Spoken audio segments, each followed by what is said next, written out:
In a lecture to some MBA students a while back, the great Oracle of Omaha, considered the most successful investor in the history of the world, Warren Buffett, was asked, what would you do to live a happier life if you could live it over again?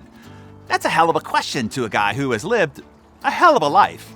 I think his answer was as profound as his net worth, which at this moment is over $80 billion. He said, I should have meditated more, chanted more, prayed more, said more affirmations. Nah, he didn't say that. He said, I should have taken more vacations, played more golf, taken up tennis, gone on more fishing trips. Nah, he didn't say that either. Here's what he really said and why he's made such a big impact in the world. He said, the way you do it is play out the game and do something you enjoy all your life and be associated with people you like. And he added for emphasis, I only work with people I like. He drove the point home by saying, if I could make $100 million with a guy who causes my stomach to churn, I would say no. Because in a way, that is very much like marrying for money, which is probably not a very good idea in any circumstance. But if you're already rich, it's crazy. And let me say this to you. You are already rich. If you have your health, if you live in a first world country and are living during the greatest time to be alive in all of human history, which is right now, by the way, you are absolutely, in fact, rich. Do not marry for money. Do not allow your stomach to churn for money. Do not tolerate a client who makes you miserable. Do not tolerate an employee you don't like. Do not tolerate a friend or someone who irritates or disappoints you.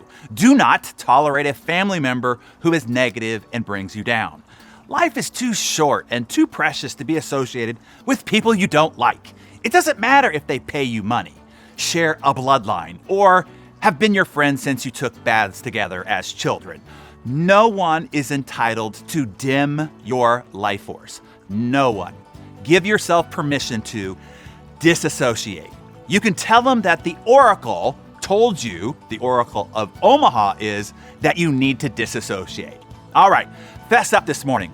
Who are you going to fire from your life starting today? Come on. You know you have been feeling the pressure to get together with so-and-so, or call back so-and-so, or have to deal with so-and-so. Decide right now, nope, not gonna do it.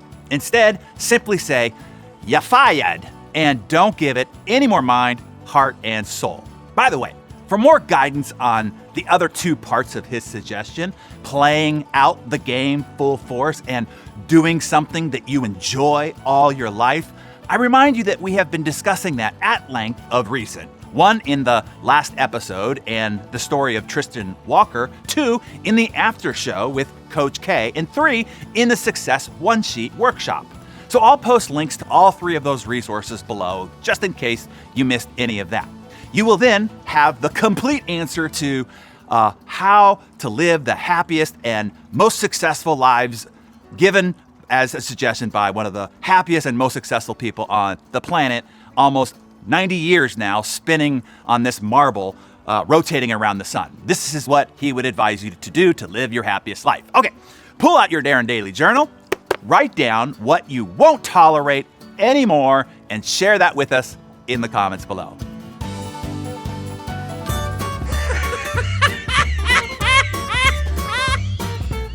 So, Jesus and Satan were having an ongoing argument about who was better on the computer. They've all been going at it for days, and frankly, God was tired of hearing all the bickering. Finally fed up, God said, that's it, I've had enough.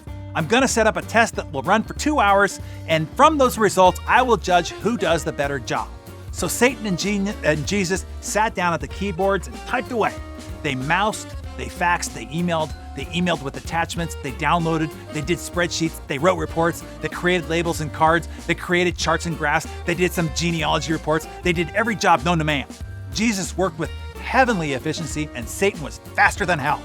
Then, 10 minutes before their time was up, lightning suddenly flashed across the sky, thunder rolled, rain poured, and of course the power went out. Satan stared at his blank screen and screamed every curse word in the underworld. Jesus just sighed. Finally, the electricity came back on and each of them restarted their computers. Satan started searching frantically, screaming, "It's all gone! It's all gone! I lost everything! The power went out!" Meanwhile, Jesus quietly started printing out all the files from the past 2 hours of work. Satan observed this and became irate. "Wait!"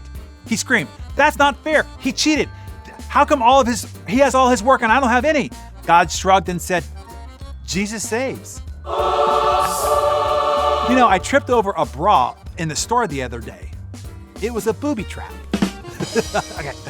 How does the man in the moon cut his hair? He eclipses it. And finally, why did the rapper carry an umbrella? In case of a Lil Wayne, Lil Drizzle. All right. Have a great weekend, everybody. See you on the flip side.